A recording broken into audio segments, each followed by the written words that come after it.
আমাদেরকে আল্লাহর হুকুম মানতে হবে। জীবনের সব ক্ষেত্রে তো আমরা আল্লাহর আনুগত্য করতে হবে। জীবনের সব ক্ষেত্রে তো আমরা আল্লাহর রেজামন্দি তালাশ করতে হবে। এবার প্রশ্ন হলো, জীবনের সব ক্ষেত্রে আমি আল্লাহকে অনুসন্ধান করবো কেমনে? জীবনের সব ক্ষেত্রে আমি আল্লাহর আনুগত্য করবো কেমনে? জীবনের সব ক্ষেত্রে আমি আল্লাহর প্রিয় হওয়ার চেষ্টা করবো কেমনে? শুনেন, আল্লাহ রাব্বুল ইজ্জত ওয়াল জালাল পবিত্র কোরআনে সুস্পষ্ট ভাষায় দুটো আয়াত আমি বলি। আয়াত নম্বর 1, আল্লাহ বলেছেন, কুল ইন কুনতুম তুহিব্বুনাল্লাহ। এ দুনিয়ার মানুষ শোনো, যদি তোমরা আল্লাহর মহব্বতের কথা বলো, যদি তোমরা আল্লাহর ভালোবাসার কথা বলো, আল্লাহর ভালোবাসার যদি দাবি করো, এখন আল্লাহর ভালোবাসার নামে তুমি কি করলা? আল্লাহর ভালোবাসার নামে আহমদিয়া কাদিয়ানি জামাতে যোগ দিলা। আল্লাহর ভালোবাসার নামে মুনকিরিন হাদিস হয়ে গেলা। আল্লাহর ভালোবাসার নামে ওই তো পুরান ঢাকা আপনার গোলাপ শাহ মাজারে গিয়ে সিজদা দিলা। আল্লাহর ভালোবাসার নামে পুরান ঢাকায় রাতব্যাপী গান বাজনা করলা। এবার প্রশ্ন হলো, আল্লাহর ভালোবাসার নামে আপনি কি করবেন? আল্লাহ পবিত্র কোরআনে সুস্পষ্ট ভাষায় বলেছেন, ফাত্তাবিউনি। যদি তোমরা আল্লাহর ভালোবাসার কথা বলো, জীবনের সব ক্ষেত্রে নবী করিম সাল্লাল্লাহু আলাইহি ওয়াসাল্লামের আনুগত্য করতে হবে। যদি নবীর আনুগত্য করো তাহলে কি হবে? আল্লাহ কোরআনে বলেছেন, মাইয়ুতির রাসূলা ফাকাদ আতা আল্লাহ। আমার উম্মতের, আমার বান্দারা শুনো, যদি তোমরা আল্লাহর আনুগত্য করতে চাও, তাহলে আল্লাহকে তো তোমরা দেখো নাই, আল্লাহর কথা তো তোমরা কান দিয়ে শুনো নাই, তাহলে আল্লাহর আনুগত্য কেমনে করবা?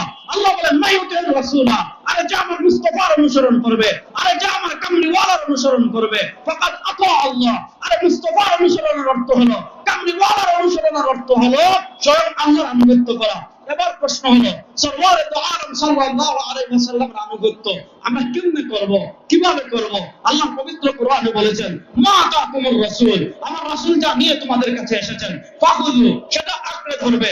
ওয়া নাহাকুম আনহু, আর আমার রাসূল তোমাদেরকে যা থেকে নিষেধ করেছেন, ফান্তাহু, তার থেকে তোমরা বেঁচে থাকবে। এবার প্রশ্ন হলো, রাসূল করিম সাল্লাল্লাহু আলাইহি ওয়াসাল্লাম যা নিয়ে এসেছেন, যা বলবেন তা আঁকড়ে ধরবেন, যা থেকে নিষেধ করেছেন তার থেকে বেঁচে থাকবেন। এবার আল্লাহ নবী কি নিয়ে এসেছেন? সুনান আবি দাউদে হাদিস এসেছে, সুনান ইবনে মাজাহতে হাদিস এসেছে। নবী করিম সাল্লাল্লাহু আলাইহি ওয়াসাল্লাম বলেন, আলা ইন্নী উতিতুল কুরআন, আমি তোমাদের কাছে কোরআন নিয়ে এসেছি। ওয়া মিসলাহু মাআহু, আলা ইন্নী উতিতুল কুরআন, আমাকে তোমাদের কাছে পাঠানো হয়েছে, আসা হয়েছে কি নিয়ে? কোরআন নিয়ে। আর কি নিয়ে? ওয়া মিসলাহু মাআহু, কোরআনের মতো আরেকটা দিয়ে। এবার বুঝেন, আল্লাহর নবী কোরআন নিয়ে এসেছেন, কোরআনের মতো আরেকটা মানে কি? মানে কোরআনের মতো আল্লাহর কিতাব আরেকটা না, এটা না। কোরআনের মতো আরেকটা, এটার নাম হলো হাদিস। অর্থাৎ কোরআন দিয়ে যেমন শরীয়তের বিধান প্রমাণ হয়, কোরআন দিয়ে যেমন হালাল প্রমাণ হয়, কোরআন দিয়ে যেমন হারাম প্রমাণ হয়, কোরআন দিয়ে যেমন ফরজ প্রমাণ হয়, কোরআন দিয়ে যেমন ওয়াজিব প্রমাণ হয়, কোরআন দিয়ে যেমন জায়েজ প্রমাণ হয়, কোরআন দিয়ে যেমন নাজায়েজ প্রমাণ হয়, সরওয়ারে দু আলম সাল্লাল্লাহু আলাইহি ওয়াসাল্লামের হাদিস দিয়েও তেমন হালাল প্রমাণ হয়, হারাম প্রমাণ হয়, জায়েজ প্রমাণ হয়, নাজায়েজ প্রমাণ হয়, ফরজ প্রমাণ হয়, ওয়াজিব প্রমাণ হয়, মুস্তাহাব প্রমাণ হয়। অর্থাৎ কেউ যদি পূর্ণাঙ্গ ইসলামকে ফলো করতে চায়, কেউ যদি মুসলমান দাবি করতে চায়, তাকে নবী আল্লাহর কোরআনও মানতে হবে, নবীর হাদিসও মানতে। এখন আমাদের দেশে আরেক দল, মাথায় মগজ নাই তো, মাথায় গোবর এগুলো। এখন আমাদের সমাজে আরেক দল বেঈমান বের হয়েছে। যে বেঈমান মুশরিকরা আমাদের দেশে কি সুন্দর নাম দিয়েছে, আহলে কোরআন। কথা বুঝেন, নাম দিয়েছে আহলে কোরআন, নাম দিয়েছে কিউআরএফ, কোরআন রিসার্চ ফাউন্ডেশন। কি সুন্দর নাম। শুনেন, এই কিউআরএফ বলেন, আহলে কোরআন বলেন, তাদের মৌলিক থিমটা কি, তাদের মৌলিক যুক্তিটা কি? তারা হাদিসকে মানে না, সরওয়ারে দু আলমের কথাকে মানে না, সরওয়ারে দু আলমের কথাকে দলিল মানে না, সরওয়ারে দু আলম সাল্লামের কাজকে দলিল মানে না, সরওয়ারে দু আলম সাল্লাল্লাহু আলাইহি ওয়াসাল্লামের মৌল সমর্থনকে দলিল মানে না। তারা দলিল মানে শুধু কোরআনকে। আর আমরা বলি, যারা শুধু কোরআনকে দলিল মানবে, সরওয়ারে দু আলম সাল্লাল্লাহু আলাইহি ওয়াসাল্লামের হাদিসকে দলিল মানবে না, তারাও কাফের। বলেন তারাও। আমি খুব সুন্দর করে বুঝাই। ইমাম খতিব বাগদাদি রাহিমাহুল্লাহ তার আল কিফায়া ফি ইলমির রিওয়ায়াতে বিস্তারিত আলোচনা করেছেন। ইমাম ইবনে আব্দুল বার মালিকি রাহিমাহুল্লাহ তার জামউ বায়ানুল ইলমি ওয়া ফাদলিহি আলোচনা করেছেন। দেখেন, হাদিস হলো কোরআনের ব্যাখ্যা। বলেন, হাদিস হলো কোরআনের, বলেন না, হাদিস হলো কোরআনের, জোরে বলেন, হাদিস হলো কোরআনের। এই যে এশার আযান দিছে, মনোযোগ, যুবকরা ভালো করে বুঝেন। এই যে এশার আযান দিছে, এশার নামাজ পড়া ফরজ কি ফরজ না? মনোযোগ, এশার নামাজ পড়া ফরজ কি ফরজ না? আচ্ছা বলেন, এশার নামাজের ফরজ কয় রাকাত? আমাদের বলেন না, জুড়ে বলেন কয় রাকাত? সবাই আঙুল দেখে বলেন কয় রাকাত? এই যে আপনি এশার নামাজের ফরজ 4 রাকাত পড়লেন, এই যে 4 রাকাত, এটা কোরআনে নাই। মনোযোগ, কোরআনে কি পাবেন? আকিমুস সালাহ, নামাজ প্রতিষ্ঠা করো। কোরআনে কি পাবেন? ইন্না সালাতা কানাত আলাল মুমিনিনা কিতাবাম মাওকুতা, ওয়াক্ত মতো নামাজ পড়ো।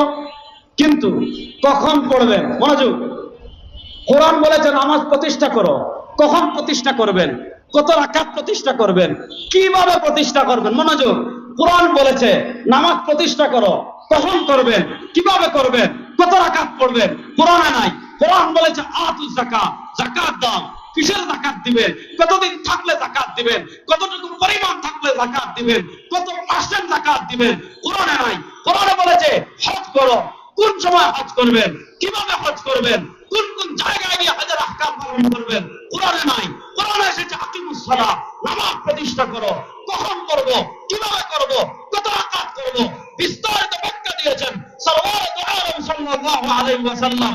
কোরআন বলেছে আতুজ যাকাত, যাকাত দাও। কোন সম্পদ থাকলে যাকাত দিব, কতদিন থাকলে যাকাত দিব, কত পার্সেন্ট থাকলে যাকাত দিব, কত পার্সেন্টের কত পার্সেন্ট যাকাত দিব, বিস্তারিত ব্যাখ্যা করেছেন সরওয়ারে দু আলম সাল্লাল্লাহু আলাইহি ওয়াসাল্লাম। ঠিক তেমনি ভাবে আল্লাহ বলেছেন ওয়ালিল্লাহি আলান নাস হিজ্জুল বাইত মান ইসতাতা ইলাইহি সাবিলা, যার সামর্থ্য আছে সে যেন হজ করে। এখন প্রশ্ন হলো কত পার্সেন্ট সামর্থ্য থাকলে হজ করবে? হজে গিয়ে কি কি কাজ করবে?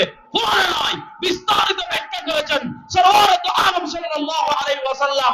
এজন্য আপনি কোরআন মানতে হলে হাদিস মানতে হবে, কোরআন জানতে হলে হাদিস মানতে হবে, কোরআন অনুযায়ী আমল করতে হলে হাদিস মানতে হবে, কোরআনের ব্যাখ্যা জানতে হলে হাদিস মানতে হবে। যারা আজকে আহলে কোরআনের নামে হাদিস মানে না, এরা কাদিয়ানীদের মতো কাফের। দেখেন, এই আহলে কোরআনরা বলে, জানেননি নবী করিম সাল্লাল্লাহু আলাইহি ওয়াসাল্লাম হাদিস বলে গিয়েছেন, আমার মনে হয় আমার উম্মার ভিতরে একদল বের হবে, এরা মুতাবাআন মুত্তাকিউন আলা আরিকাতি, এরকম বিশাল বিশাল চেয়ারে বসে থাকবে। আর কি বলবে? বাইনানা কিতাবুল্লাহ ফামা ওয়াজাদনা ফি মিন হালালিন ফাহিল্লু। তারা বলবে তোমাদের কাছে কোরআন আছে, এটাই যথেষ্ট। কোরআন যেটাকে হালাল বলবে এটাই হালাল, কোরআন যেটাকে হারাম বলবে এটাই হারাম। নবী করিম সাল্লাল্লাহু আলাইহি ওয়াসাল্লাম বলেন না, আলা ইন্নামা হারামা রাসূলুল্লাহ ফাহুয়া মিসলু মা হারামাল্লাহ, আলা ইন্নামা হারামা রাসূলুল্লাহ ফাহুয়া মিসলু মা হারামাল্লাহ। আরে কোরআন হালাল করলে যেমন হালাল হয়, আমাদের নবী হালাল করলে তেমন হালাল হয় কি হয় না? কোরআন হারাম করলে যেমন হারাম হয়, আমাদের নবী হারাম করলে হারাম হয় কি হয় না? এখন যারা বলবে না আমরা শুধু কোরআন মানি, হাদিসের নিষেধ মানি না, তাকে কি করবেন? তার কাছে কুত্তার গু নিয়ে যাবেন। আচ্ছা, চকবাজারের মুসলমান বলেন কুত্তার গু খাওয়া হালাল না হারাম? বড় আস্তে বলেন দেখি। কুত্তার পায়খানা খাওয়া হালাল না হারাম? গরুর গোবর খাওয়া হালাল না হারাম?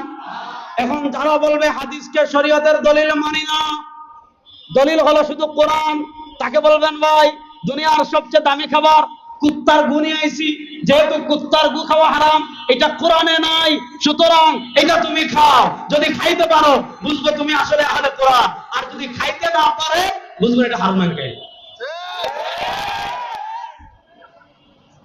কথা ভালো করে বুঝেন। তাইরা বলেন মদ খাওয়া, আস্তে করে না যুবকরা, আস্তে করে, মদ খাওয়া, যারা বলেন মদ খাওয়া এটা কোরআন দিয়ে প্রমাণিত, কুত্তার গোশত খাওয়া হাদিস দিয়ে প্রমাণিত। তাহলে বলেন কোরআন দিয়ে হালাল যেমন প্রমাণ হলে আমরা হালাল মানি, হাদিস দিয়ে হারাম প্রমাণ হলে আমরা হারাম মানি কি মানি না? এখন যদি বলে হাদিসের হারাম মানি না, তার পেশাব দিবেন, পেশাব, তারে পায়খানা দিবেন, গোবর দিবেন, সাপ দিবেন, এগুলা দিবেন যে খাওয়া। শুনেন, শেষ কথা ভালো করে বুঝেন, কিয়ামতের আগে এই উম্মার উপর তুফানের মতো ফিতনা আসবে।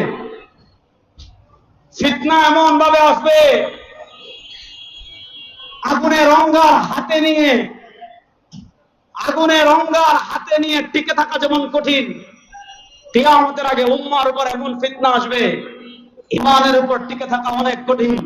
আজকে কাদিয়ানীদের নামে ফিতনা, খ্রিস্টান মিশনারিদের নামে ফিতনা, মুনকিরিন হাদিসের নামে ফিতনা, বেদাতের নামে ফিতনা, সহিহ হাদিসের নামে ফিতনা, তাবলীগের নামে ফিতনা, খালি ফিতনা আর ফিতনা। এই ফিতনা থেকে বাঁচার জন্য আমাদের আমাদের সাধারণ মানুষের করণীয় কি? জালিসু বিসসুলাহা, জালিসু বিল উলামা, হাক্কানি রব্বানি আলেম যারা আছেন তাদের সাথে আমরা জুড়ে জুড়ে থাকবো তো ইনশাআল্লাহ? কারা কারা থাকবো? আল্লাহ সবাইকে কবুল করুন। আল্লাহ আলেমদের সাথে জুড়ে থাকার তৌফিক আমাদের সবাইকে দান করেন। আল্লাহ সব ধরনের ফিতনা থেকে হেফাজত করে ঈমান নিয়ে আমাদের সবাইকে কবরে যাওয়ার তৌফিক দান করেন। আমিন। আসাবতু ফামিনাল্লাহ ওয়া ইন আখতাতু ফামিন্নি ওয়া মিনাশ শাইতান। সুবহানাকাল্লাহুম্মা ওয়া বিহামদিকা আশহাদু আল্লা ইলাহা ইল্লা আনতা আস্তাগফিরুকা ওয়া আতুবু ইলাইক। আসসালামু আলাইকুম।